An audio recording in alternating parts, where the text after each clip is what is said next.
Hey, what is up guys? It's your boy Speed here, and today we're going to be taking a look at Yatoro's URSA. This game in particular, he has a very solid start and manages to become top net worth heading into the mid game. Honestly, I think URSA as a carry right now with this Battle Fury build is one of the best carries in the game. I'm seeing it a lot throughout the pro scene, and honestly every game I see it, I'm blown away with how fast this hero farms.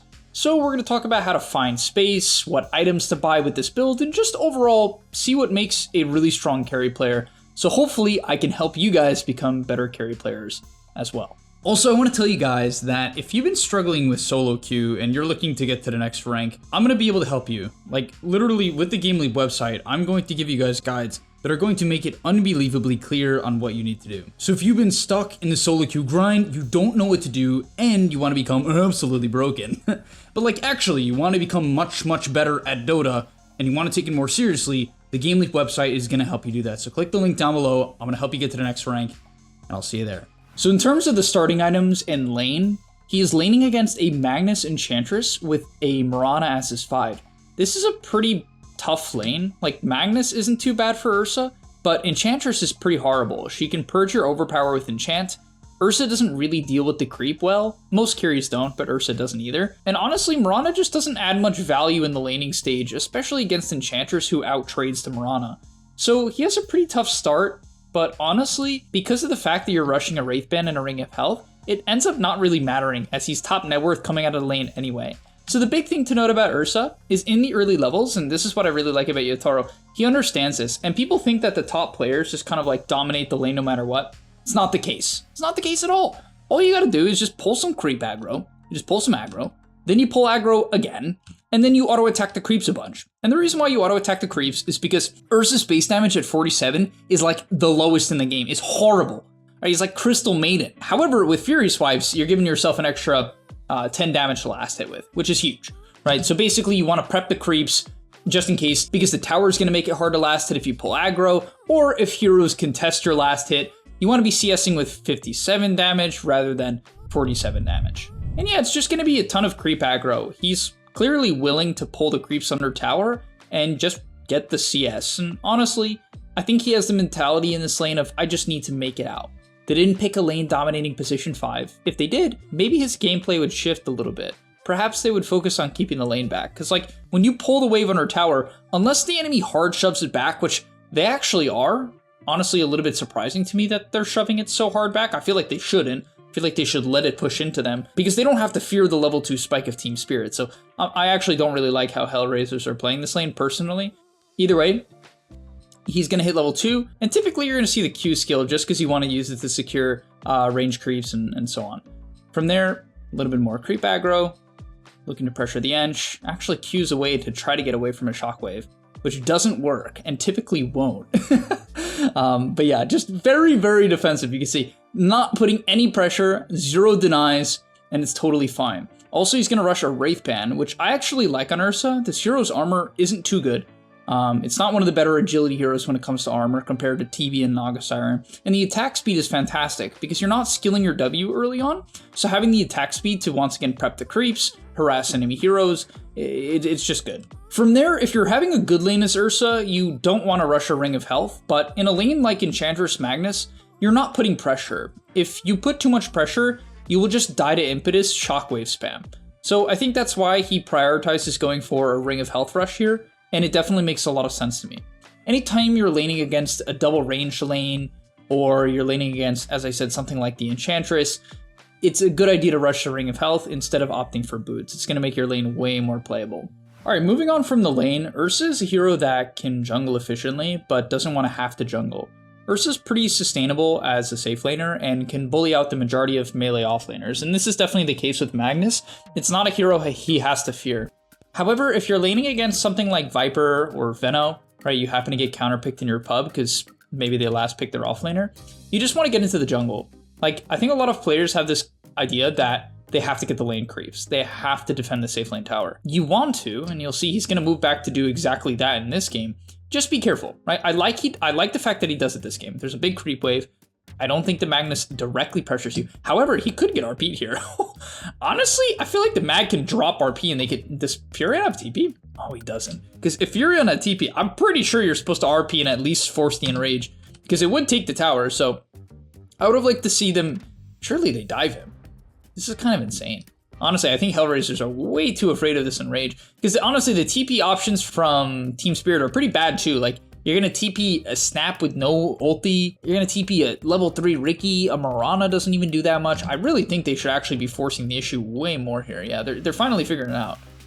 I think they could have made this play a while ago. So they're going to kill Yatoro. So this is kind of what I mean. Like, honestly, even here, maybe he shouldn't have made this play. You know what I mean? Because as I think about it, his team really doesn't want to TP. And in pubs, this is actually a really important thing to understand. I'm going to go back quick. If you over-defend your safe lane tower as a hero that dies easily, and your teammates are heroes that would rather go make plays rather than respond to plays, or maybe you just have a weak early game. For instance, this game, Team Spirit's draft scales well. Riki support, extremely good as the game goes along.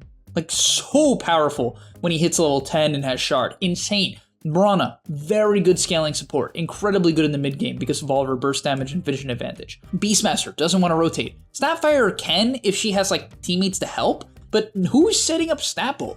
You know what I mean? No one, really. The Beastmaster, but he doesn't want to TP bottom. That's going to grief his game. And so as a safe lane player, it's also important to understand, do I have heroes that even want to help me? Because I will constantly, from my offlane coaching students, hear this idea that even Immortal, because I have actually 2 Immortal offlane coaching students right now, and they will tell me like their safe laners are yelling at them to TP, and they're getting mad that they're farming when they're playing like Doom or Beastmaster or Lycan. It's like, what are you doing? You are ruining, you have to think about your teammates. I know you're the position 1. That doesn't mean you're the top priority in terms of farm. And a lot of people get this wrong. So it's just something to keep in mind. Obviously, he ends up getting a good amount of lane creeps here and does buy some time on the tower. But overall, I think he would have been better off just jungling, letting them take the tower, and then farming the creep wave when it pushes into the tier 2. Which the reality is he would have gotten probably the same amount of creeps if he just let them take the tower and then farm the wave under the tier 2. You can't really dive tier 2s in Dota. They do way too much damage, and the glyph is just like, if you tank glyph, you just die. So yeah, that's not an option. But yeah, TP's bottom, nothing too crazy here. Enchantress feeds him a large creep. That's very kind of her. As they look for a kill on the edge. Is this doable? Okay, with the snap ulti, they get the job done. Very nice, as he'll clear up the smoke camp. And he doesn't have too much to worry about. Honestly, the main threat to him this game is clock. Outside of that, the biggest counter to Ursa tends to be like burst damage, which frankly Hellraisers does not have, which is honestly the reason why they last pick Ursa this game. The burst damage, like the surprise factor from Hellraisers, does not exist. You're not catching this Ursa off guard and bursting him. Like with what? Mech Magnus? You know, like what are you gonna initiate on him? Like, it's not gonna happen. It's not gonna happen. So you don't gotta worry about that. But here, this is a big example. Going Battle Fury, you don't have to TP, guys. If it was under the tier 1 and there was a bunch of 2 HP heroes, maybe, you know what I mean? Instead, he's just going to stay bottom and work towards his next item. You're going to pick up the Perseverance. He went Phase Boots, which a lot of players will actually specifically go Brown Boots just straight into Battle Fury. I've seen it a lot. Looks good to me. You can do either. I would say I like the Phase Boots this game because the enemy team has quite a bit of physical. It also prevents you from getting Treant blocked by Prophet. I don't think it's... I honestly could have seen him going Brown Boots and just playing more defensive and hitting like a nasty Battle Fury timing. The thing about Phase Boots is it lets you TP into fights earlier, and it lets you be a bit better about avoiding ganks. So you can go either. Honestly, in your average pub, guys, if you're uncontested, just don't upgrade your boots. Just rush Battle Fury and then go back for the Phase Boots. It feels really nice.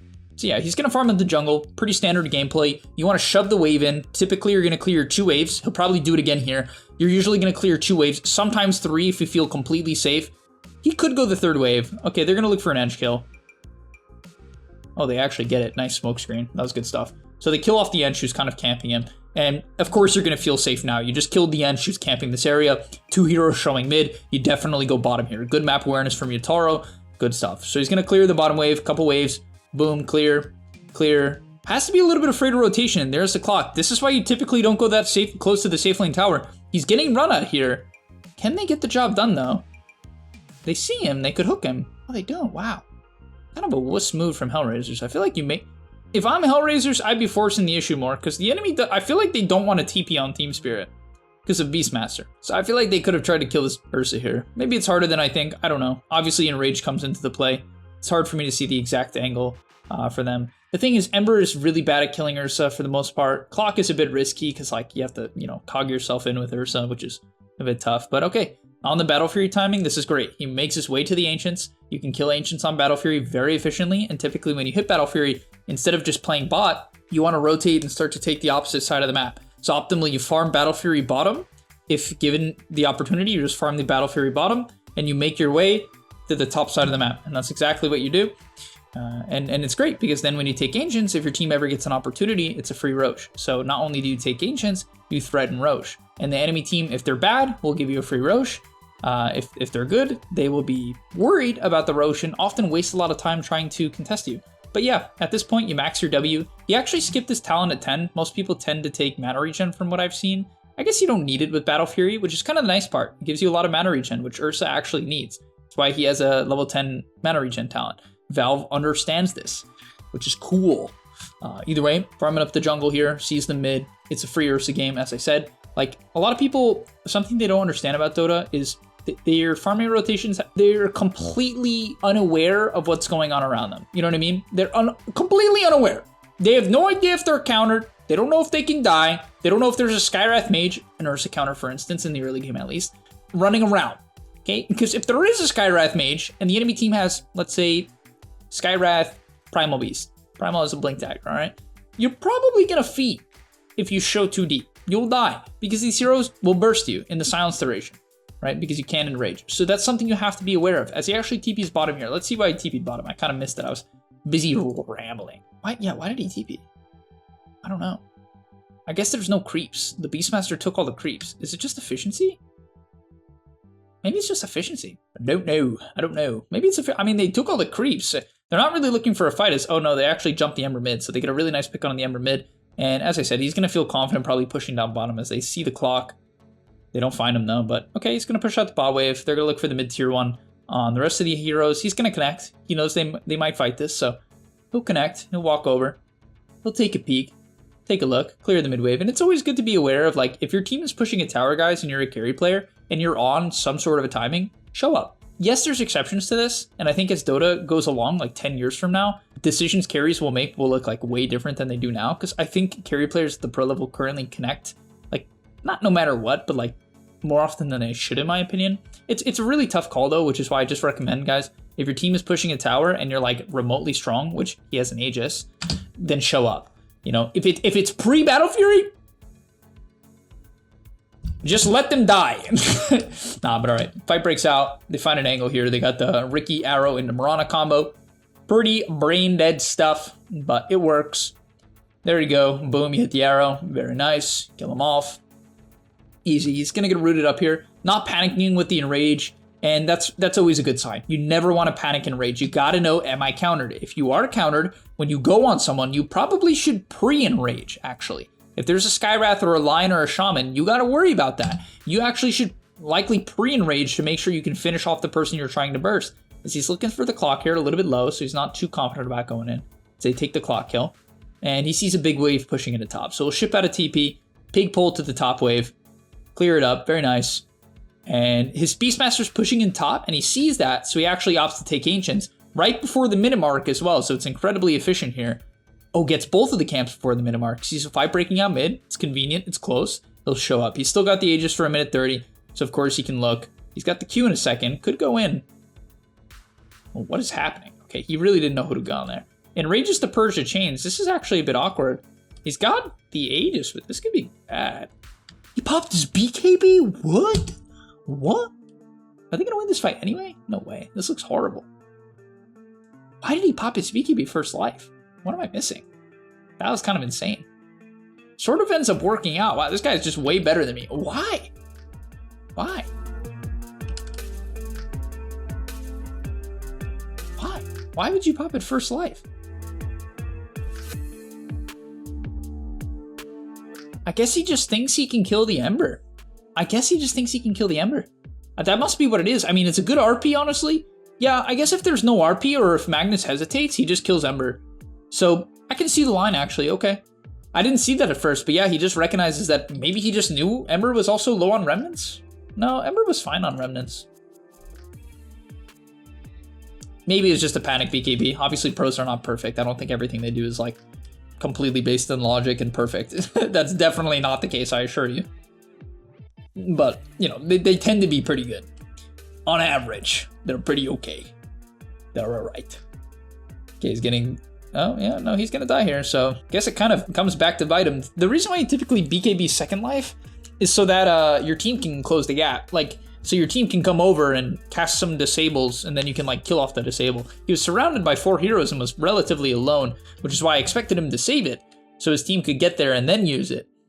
That's kind of the big reason why I say that. But okay, off the bottom side, Rush is a BKB this game. The reason why... I could see him going Blink first this game. There's kind of not really a hard counter to him, so yeah, I don't know.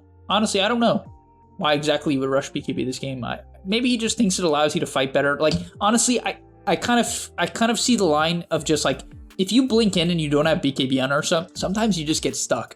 Because like, you're gonna get chained, and then it's like, do I enrage the chain? And if I do, then I'm just susceptible to dying for the whole fight. I'm really not survivable at all. So I think I've seen the BKB quite a lot, and honestly it makes... Oh, what a nice smoke screen. What a smoke screen. He did pop the enrage though, so he's got to be a little careful. Magnus was looking for the RP. With enrage down, he'll probably play somewhat passive, as the Beastmaster is going to take the top tower. He's actually going to TV bottom to relieve the pressure. Has to be a little careful. Saw the mag, so he feels pretty comfortable that he's not getting ganked. He'll clear the mid wave, pick up a... He'll complete his magic wand. Really? Kind of weird. The 21-minute magic wand? Not something you see every day. It's actually very bizarre. Very, very bizarre. I mean, I think it's a good item. It's just like a bit weird. Okay, finds a DD. Oh, the Ember BKBs. Oh, he BKB'd the... he BKB'd the sleeping dart and they didn't even commit. Nice play from Team Spirit. So he'll just push out bottom now. And you can see you want to keep scaling. Like, people think like, oh, maybe this hero falls off. Not at all. Not at all. It actually scaled extremely well. Zero has insanely good talents. Like, insanely good talents. He even took the 20 Fury reset time, so really playing to just be as deadly as possible. Earthshock applies 2 Fury Swipes is an insanely good talent. Earthshock cooldown at 20, underrated, but Fury Swipes damage at 20 is just better. And then, honestly, the Enrage provides half benefits to ally is cool, but not practical compared to 3 overpower attacks. It's just... 3 overpower attacks is just a little bit too good. It's just a little bit too good. But alright. They look for a kill mid. Cookie comes out, doesn't connect. No connection. As they go onto the high ground, he'll just take the kill on clock. I mean, I like his confidence here. He has to be careful about getting RP'd. Like, if he gets RP'd, it's not like he can enrage it off. But as I said, there's no burst damage, so he doesn't have to pre-BKB, he doesn't have to pre-enrage. And this is how you know it's a top-level player. Because your average 3K player, I'm just going to keep it real, guys. Honestly, the BKB usage most of the time just feels kind of random. It's just like, I'm going in, BKB! And it's like, did you look at the fact that no one is forcing you to BKB? You know what I mean? And that's a hard thing to know, don't get me wrong. But this game, he doesn't have to panic do it. He might do it here, yeah, because he has to fear the RP a little bit. There you go. Kind of prevents the RP from coming out, because no need to BKB the RP. You would prefer to enrage it to prevent yourself from getting stunned. For anyone who doesn't know what enrage does, because sometimes I realize I'm talking about heroes and people don't even know what they do. What enrage does is when you click it, you take reduced damage, which I believe is 50%. No, I'm sorry, you take 80% less damage and you are 50% status resistance. So you only get stunned for half the duration. So you practically don't get stunned and take no damage for 4.5 seconds. You're essentially invincible for a short period of time. And it's very good for securing kills and can be used also as a purge. So it will purge Ember Chain. So let's say he wanted to finish off a kill and he got chained, he could enrage and purge that as well. As he hops on to, oh, these smoke screens are just hell, man. Magnus into Ricky, by the way, sucks. Because if he sees you horn toss, he can smoke screen you. If you try to RP, you're going to often blink into a smoke screen. It's such a bad matchup. I've played this matchup before as the Magnus. It's actually miserable. I hate it. It's one of my least favorite matchups in the game. It counters literally everything Magnus tries to do, I swear. And it's Mischance, which tends to counter the right-click heroes that Magnus is paired with. Which is like, I mean, most team comps have a right-click hero, but I don't know, it's just good. Alright, he's got the Basher now. Very straightforward build. It's just blink BKB Basher. I don't feel like I have to explain it too much. It's just like you right-click people really hard. You don't need a damage item. Alright, fight breaks out. Oh, wow, he got the BKB off. How did he BKB that? Whoa, that was weird. Okay, but BKB comes out. Anytime you're playing Ursa, you pre-empower. Pre-overpower. So you like constantly want to just keep clicking it. He might even click it again here. Oh, he couldn't actually deward that. Shish. But he'll click it again now. And because if a fight breaks out, you want to have 2 of them. You want to be able to hit, and then empower again, hit. But if you blink in and then empower and then hit, you only get 6. If you prep it, because the duration is 20 seconds, the cooldown is 9, so you can have 2 of them going. You can't have 2 of them going, but you can basically overlap 2, giving you 12 total hits instead of 6. It's not even a slight deal. This is something, if you're not doing it and you're playing URSA, you are making a major mistake. Closing in on level 20, so he'll clear up the creep wave, kind of pushing towards 20. Okay, fight breaks out. Blink up at 10. Does he run at the Furion? He does. This tends to be a good matchup. You definitely outman up the Furion. That'll just take him out. Very straightforward, just understanding, easy matchup. He hesitated a bit because he's like, why are they so confident? And then he's like, nah, they're just stupid. Okay, yep.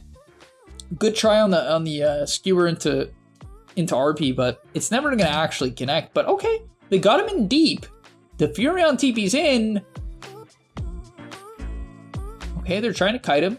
Honestly, they're doing a great job. He's actually probably dead. Nice, wow. Can they get the kill? But they get the die back on the Furion, so it's not worth. Yeah, I mean, he got his enrage off. Just good play. Nothing to really say there. He kind of just clicked his buttons because he got skewered. So he reacted properly, went on the Furion, who bought back. Probably a bad TP from Furion, a little bit too close to the URSA. All right, so now he's going to pick up an Aghanim Scepter, which is one of the hardest Magnus counters in the game, because typically the way to counter URSA is just to like RP him and catch him off guard. But with Ags, what the Ag Scepter does is it reduces the cooldown of Enrage down to 18 seconds, and it's a hard dispel, which means you can cast it while stunned. So if he RPs you, you can just click Enrage and it gets rid of the stun, which is pretty incredible. He also picked up an Abyssal Blade, and they'll just use that to kill the Ember. Beautiful stuff. They find another pickup. They'll push on the mid-wave. Oh, they find the clock. This Sleeping Dart is the most obnoxious thing in the game. I actually hate this spell. Ricky is so AIDS, man. I played with it on my team recently. It's so strong if it gets a decent game. As long as it doesn't like do nothing in the early game and get run over, I feel like this hero just does way too much. Like way too much. Way too much. Clean up the racks, take it out. Down it goes. Ursa jumps. I mean, I don't know why Clock jumps in here. He does pop the Enrage, and at this point, you can actually kind of more actively pop the Enrage as they try to catch him out because they see it's on cooldown. But when you have the Ags, if you do decide to go this build, oh, he also picked up a Shard, which makes you Enrage for 1.5 seconds when you Urshock. So like if you think the chains are going to come out onto you or you're going to get hookshot, you can click your Q and it reduces the spell. However, using it will not dispel you if you are already chained. Right? So don't look at it as Enrage, look at it as something you have to pre-enrage, right? It's not like Ags Enrage. You don't get that benefit with the Q. So don't try to dispel anything with the Shard. You have to pre-Urshock with the Shard to get the benefits of Enrage on the spell that's going to be used on you, if that makes sense. But all right, he'll pick up the Swift Blink, which is just, he's running out of slots, so might as well just upgrade the Blink. I wouldn't upgrade it earlier. I don't think that's a good idea, basically ever. I think it's way better to pick up just another item or the Shard or the Axe. Yeah, so he'll look on mid-wave. They're hunting it out. They see the Magnus. He definitely wants to be the first point of contact, or the Ricky is okay too. But they're looking. Blink gets canceled, so he has to be a bit careful. Pops Enrage casually. Gets used. Oh, this could be something. He's gonna get cookied out. Okay, good response. Just wait it out. Get the Enrage back up. Chill. It's an 18-second cooldown. It's literally nothing. It's very hard to play around. As they see the Furion TPing top, he's looking to jump. He wants to be confident. They see the clock. You just take the kill. Kind of risky. No, he'll look for it. Gets used. Good use from the mag. All right, and to basically end off the game as they're now 20k ahead, he's going to clear the mid-wave. He feels confident because he's got the Shard, he's got the Ags. Honestly, they chip him down, and they're going to try to catch him on the disengage with the Enrage, which is not a bad idea, right? They force out the Enrage. It looks like it could be kind of a good fight. He pops the BKB to kill the mag, gets caught in a weird spot, but his confidence is just very high. His team is around him. He could technically die here, BKB Enrage down, and just trying to get the job done. He'll get cookied out, Gleipnir comes out, but the Enrage comes back up again. And yeah, just a perfect bait. Beautifully done, pushing his limits to the absolute max. And that's why Yatoro is pretty good. This guy's all right. But all right, thank you guys so much for watching. Hope you enjoyed. I'll see you in the next one. And I'm out. Peace. And that's all, but remember, before you leave, before you tune out, subscribe to the gameleap website where we are going to help you get to the next rank. If you're stuck, click the link down below, and I'm out. Peace.